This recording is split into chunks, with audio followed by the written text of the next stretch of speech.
Hey everyone, it's Bea, and today I'm going to be doing a rather late June wrap-up. Now, you might be wondering why Maddie isn't here with me, and that is simply because we did not read a lot in June. It might be a case that we've already mentioned the books we read in June because we did a weekend readathon, we also did try chapter videos, and then we had reading doubles, so we've been doing mini reviews throughout the month that you might not even have noticed, so I will leave links to all of those videos in the description if you want some more in-depth thoughts on the other things that we read. So I have 6 books to share my thoughts on with you. Let's get to it. First we have Now I Rise by Kiersten White, and this is the second book in the And I Darken trilogy. I found that Now I Rise focused more heavily on Radu, who is Lada's brother, but this one I was way more invested in her brother's storyline, mostly because of Nadzira, who's Radu's wife. I adore her, and I would like her to be the protagonist of the next book. I just want a spin-off series all about her because she is glorious. These books are really heavy on politics, and whilst I found that really hard to digest in the first book, I was expecting it in this one. And this book definitely has more war. It's significantly more intense, and I feel like that took away from the connection we got to the characters emotionally, particularly Lada, who I was disappointed in the first book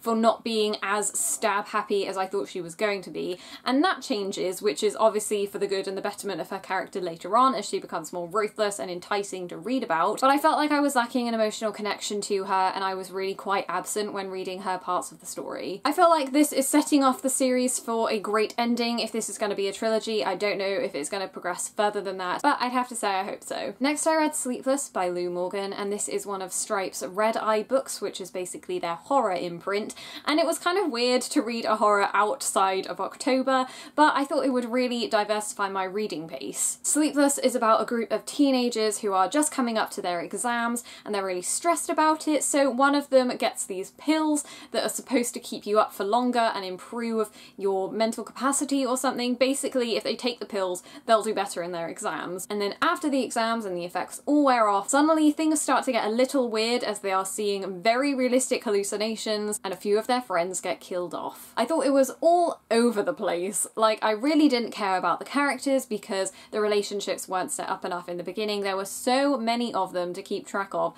that I kept forgetting who our main character was, because I'm pretty sure it's in third person. And the setting of Sleepless are these few apartment blocks, and I just couldn't really imagine these kids just running about all of the floors and then jumping from room to room on balconies without anyone seeing and being concerned. So I found myself skimming just to see what would happen, and I think it was just far too grisly and a little bit ridiculous. Next I have The Unbound, which is the second book in the Archived series by V.E. Schwab. I don't think this duology was really for me. What I did like about this story, however, is that it takes place in a not boarding school, but definitely in a posh school situation, and I normally love books that incorporate a school setting just because it's so often missed, but I kind of liked that you could definitely feel this palpable pressure of Mackenzie for having to go to school and study for things. As for how things escalated on the magical side of things, I wasn't that invested, honestly. The way The Archived is written in first person and then it jumps back with some italic pieces, almost like letters really,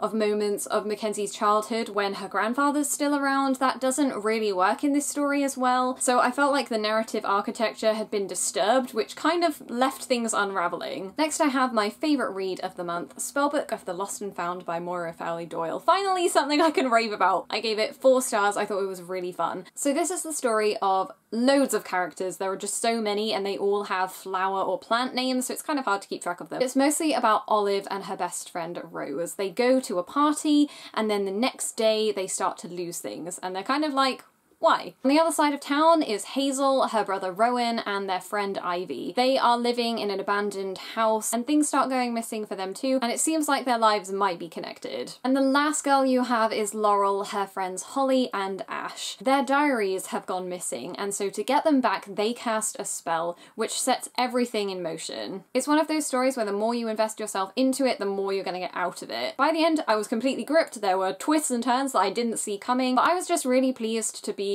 like laid back when reading this and just let the story wash over me, because then it could be 100% magical. Whilst I thought the characters were pretty similar, and when you have so many, the 7 girls sort of blended into the same characters a couple of different times, so sometimes I got lost on whose perspective I was reading, but eventually I got into the flow. My other critique on the writing is that it was doing a lot of exposition the whole way through practically, and I thought sometimes there were spaces for the reader to just fill in the gaps we didn't always need to be told. It also has some great representation, with Olive and Rose both being bisexual, and they even have a conversation of like, just because we're bisexual doesn't mean we need to be together, which I really appreciated. If you're looking for a witchy paranormal book that isn't overtly witchy, it's just sort of magical and a bit mysterious, then I would totally recommend this one, because it kind of blew me away and it put me in a really great space to be working on my dissertation, which is also about witches, so I can see myself rereading passages again and again. The next book I have to talk about is Queens of Geek by Jen Wilde, and I gave this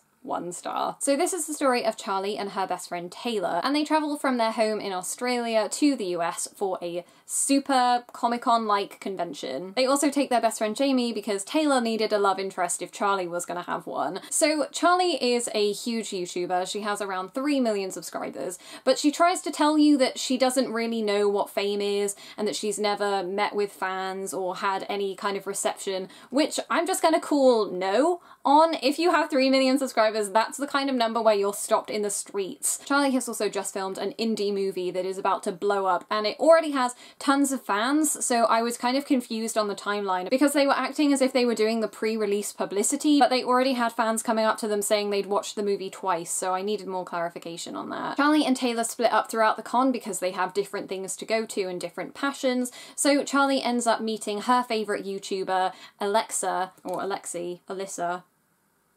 Oh man. And she's somewhat surprised when Alyssa says that she knows who Charlie is, and I'm like, have you forgotten your 3 million subscribers already? They then get to know each other a little bit more and they fall in love like this. On Taylor's side of things, she's really obsessed with this one book series, so she's engaging in a contest where you dress up like the main character, and I think that's pretty much all that happens in Taylor's side of things. It felt like Queens of Geek was trying to bite off more than it could chew. It literally dealt with like everything that a YA contemporary could, and because it did that, it didn't do any of them well. It had moments where the characters would just randomly, like out of scene, out of character, lecture each other about things that they both agreed on, like slut shaming and body shaming and feminism and whether or not to go to university and being bisexual, and it felt like it was just trying to lecture the audience about things they should be aware of. So the more this happened, the more I was just kind of shrinking back in my seat like, please no. But there was nothing worse than my suspension of disbelief for the internet culture. And the worst bit is there's a plot device where the wrong video gets uploaded, and I have a written review on Goodreads and on our blog, and I'll link you to that so you can read why the logic was just completely skipped on this. But it just made me angry, and I was already like 100% done with this book, so when these things started happening I was like, no. I feel really bad for coming off as super salty with this book, because I'm sure if you just love cute contemporaries, then this is probably going to be something you'll really enjoy because it's a unique setting with interesting and diverse characters, but for me, just it wasn't realistic and it wasn't done well. And the final book I have to talk about is All About Mia by Lisa Williamson. This is her second book, and her first book, The Art of Being Normal, was a really great read, so I had high expectations for this one, and I think that's why I was slightly disappointed. Not disappointed like I was with Queens of Geek, it was still a 3-star read, but it just didn't leave any sort of impression with me. It's the story of Mia, who's the middle child, and she has 2 sisters, and her older sister is kind of the perfect one, then she comes home from university pregnant, and Mia is completely stroppy about the fact that her parents aren't berating her sister and chucking her out the house, which seemed like, although maybe a realistic sort of tantrum, it felt very selfish. And the younger sister is largely ignored throughout the whole novel, so I was really sad because I was so hyped on this sister dynamic. I really wanted to read a 3-sister story. All About Mia also includes a ton of tropes from teen TV shows. She lies about having sex, she goes behind her friend's back, she implies that she's had sex with an older man, which leads to some terrible rape allegations. Basically, Mia was a bit of a mess. And whilst that made her a realistic teenager, to me, all of Mia's actions were very self-centered and she was very difficult to like. So it was quite predictable, which is why I ended up only giving it 3 stars, because I hoped to be wowed, but instead I just felt like it was a very average YA story. But I do appreciate it's not often that we get to read about characters like Mia. You normally get the morally grey ones in fantasy, so it was really great to see her character in a contemporary. So those are all the YA books I read in June. Let me know if you had any thoughts on the books I read and if you've read them as well. Thank you everyone so much for watching, and we'll see you in our next video. Bye!